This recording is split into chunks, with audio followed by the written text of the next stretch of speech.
If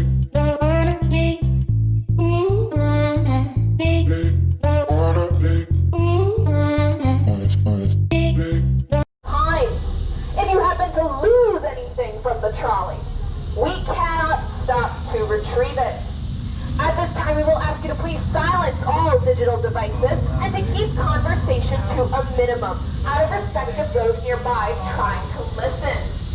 There is no boozing or alcohol of any kind while on board, and smoking is not allowed. Unless, of course, you're on fire. Now, while the trolley is in motion, please remain seated at all times. You do not want to lose your seat to a ghostly visitor. You may take as many pictures as you'd like, and we encourage you to do so. However, please do not flash anyone still alive. And finally, at the conclusion of the tour, please remember to take all your personal belongings and members of your party with you when you leave. Now, I'd like to introduce you all to our driver tonight. Everyone say, hello, Sharky. Hello, Sharky. That was not a Jaws reference, that's actually his name. Now I'm going to ask Sharky to begin our tour. We're holding... What is happening? Are the spirits going crazy? Who are we waiting on? The spirits are not going to be happy about this. We have a schedule to keep to. Well, while we are waiting, friends, I do want to encourage you to take a look at your phones and cameras. At this point, make sure that you do have your flash on. That is necessary to capture a picture tonight of an apparition or anything else strange or unusual.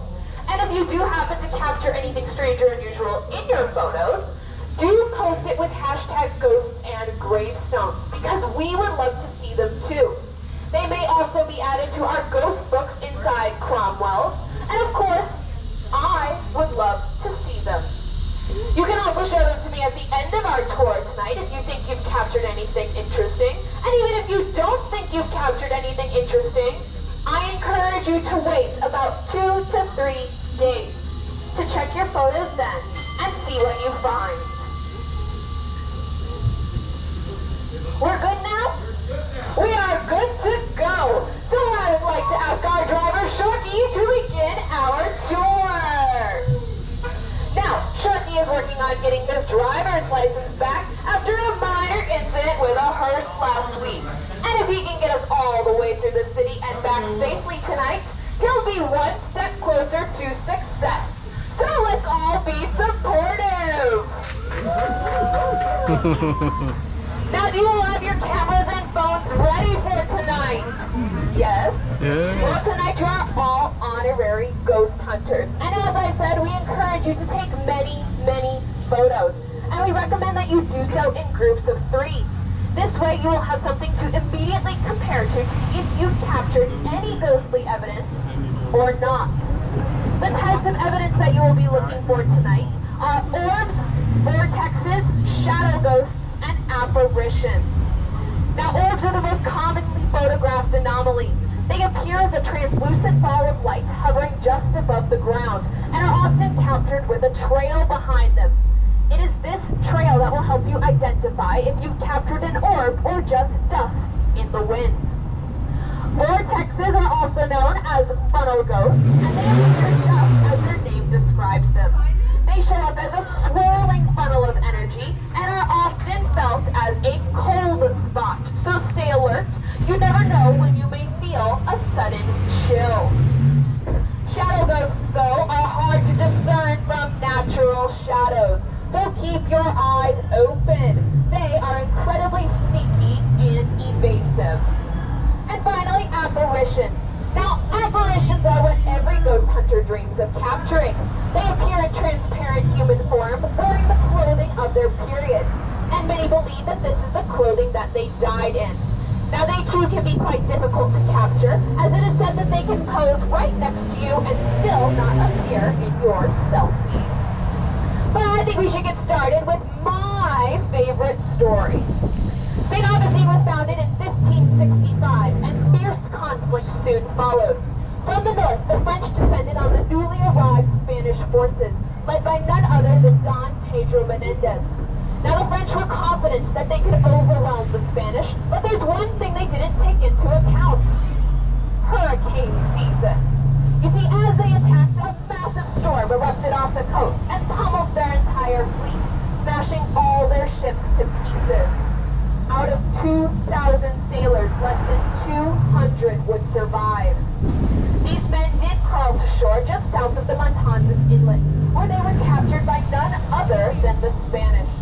But the Spanish had no room and no food for their new French prisoners, so they offered them an ultimatum: give up your religion and become one of us, or die. Well, the French refused to convert to Catholicism, so one by one, their throats were slit and their bodies tossed into the bay, which ran red with blood for 3 whole days. Now, many say these victims still make themselves known. In fact, our earliest ghost sighting was by a 16th century priest who reported seeing the water here turn bright red on a moonlit night. And many others have since reported the same thing.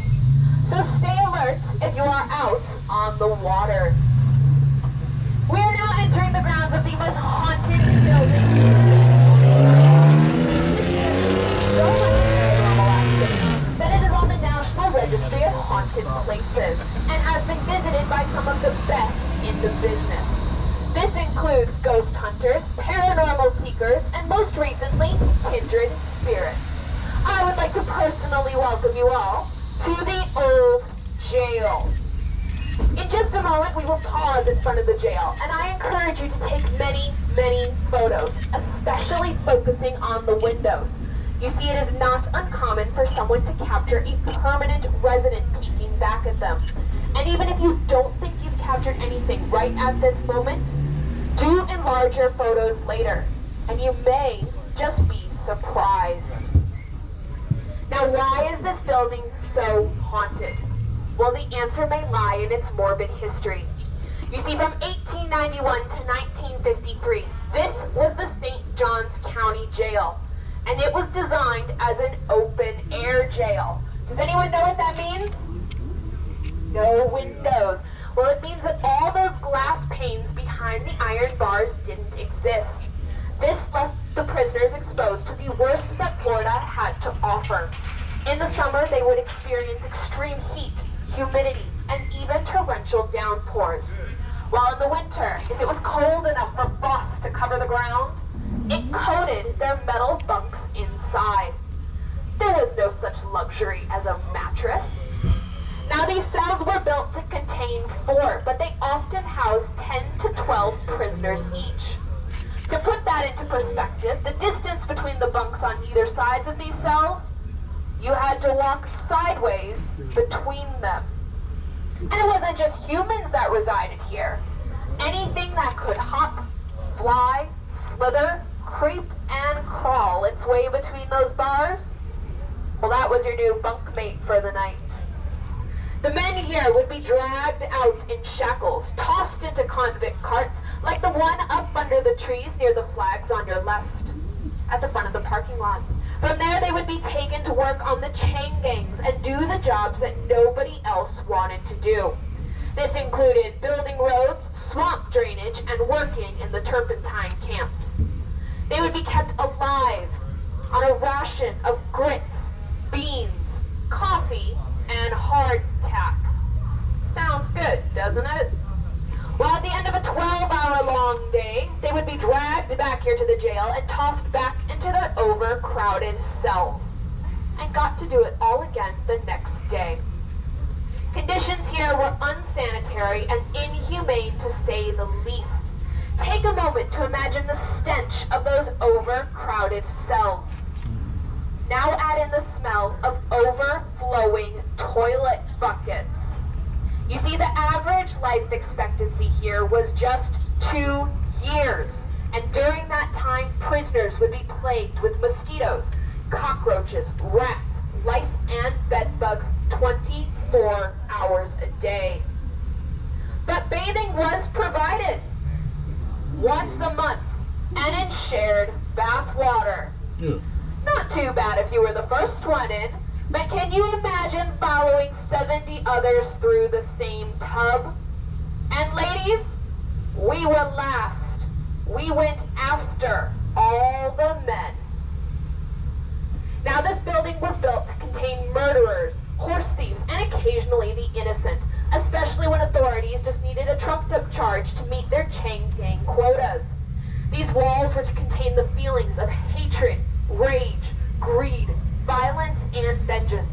And energies like that don't just leave when you drag the dead bodies outside. They seep into the walls and leave a permanent stain.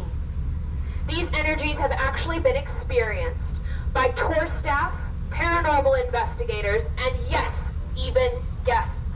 In fact, tour staff here have quit mid-shift after being suddenly pushed down the stairs. Others here have reported feeling the touch of an unseen human hand, and others still have reported being scratched. Now sounds echo throughout the jail that sound like muffled conversations between prisoners. These sounds have even been recorded, and sometimes a word or two can be heard. Now, paranormal investigators would call these recordings EVPs. Does anyone know what that stands for? Yeah. It stands for electronic voice phenomenon. Now this is a voice embedded in white noise that many believe are the dead trying to communicate with us. They are unexplained and sometimes difficult to understand. In 2010, a local paranormal researcher named George Lopez and his team came here to the old jail and captured several of these recordings. We would love to share one with you tonight. Now the perfect setting to share this recording is of course behind the old jail, right next to our gallows.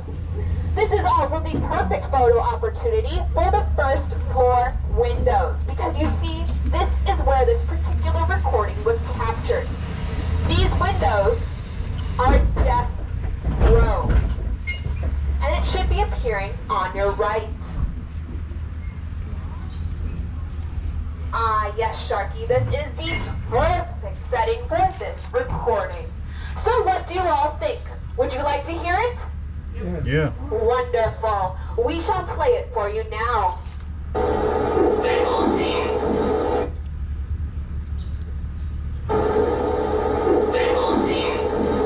Did you hear that?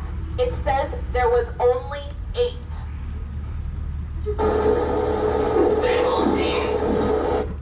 Now, at the time this recording was captured, we didn't know what it meant.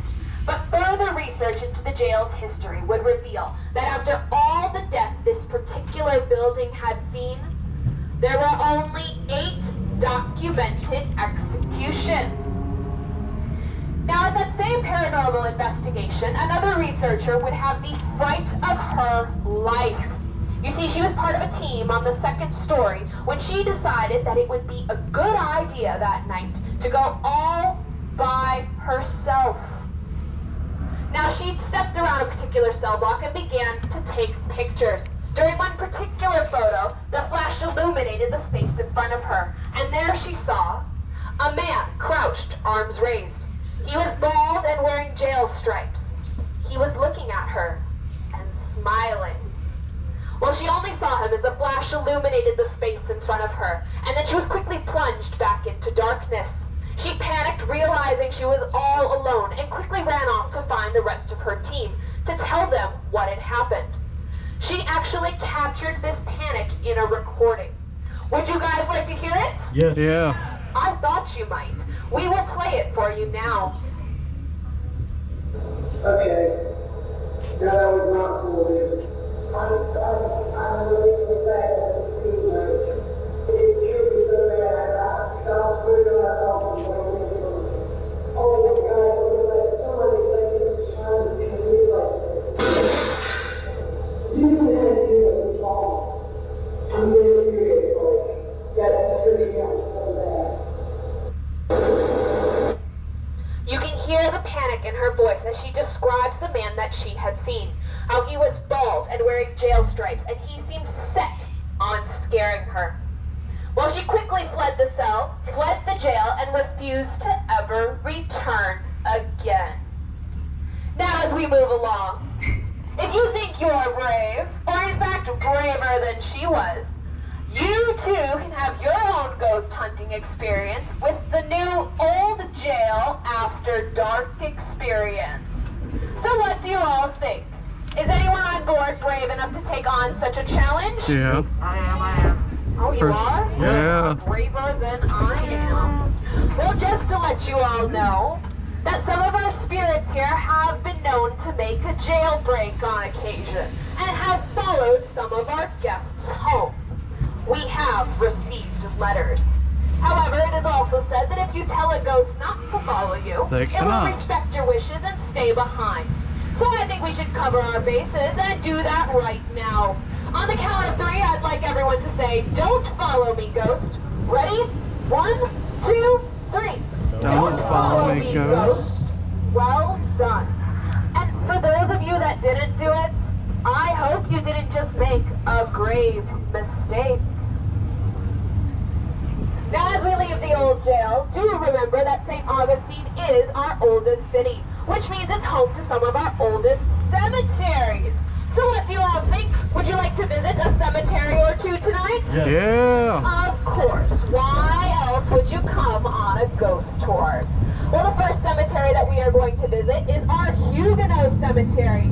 It is down the road quite a ways and will eventually appear on your right.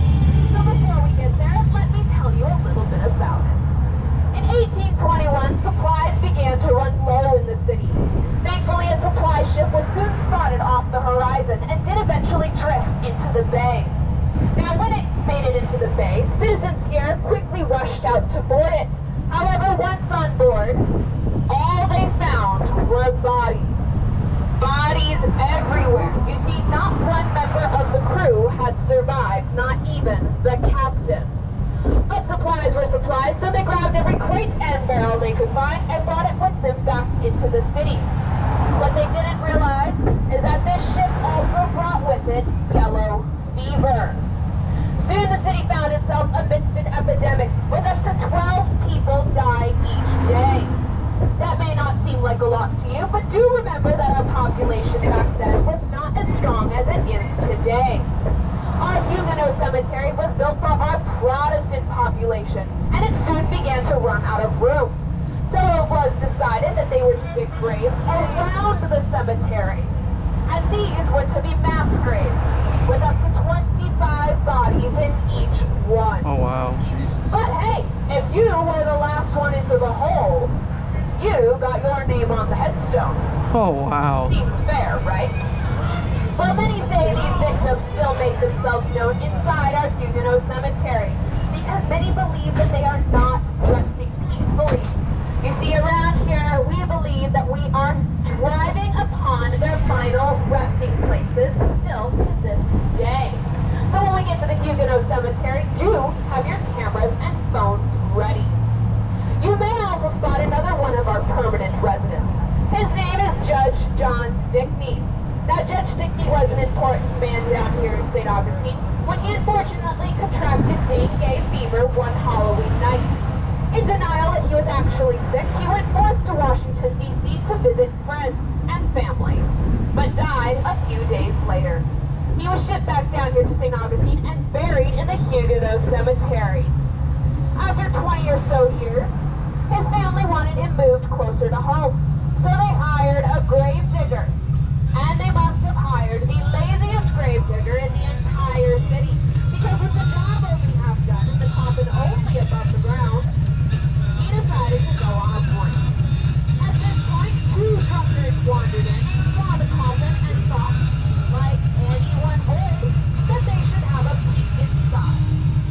When they looked inside, though, they found bones and the glint of something shiny. You see, the judge had terrible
around that area.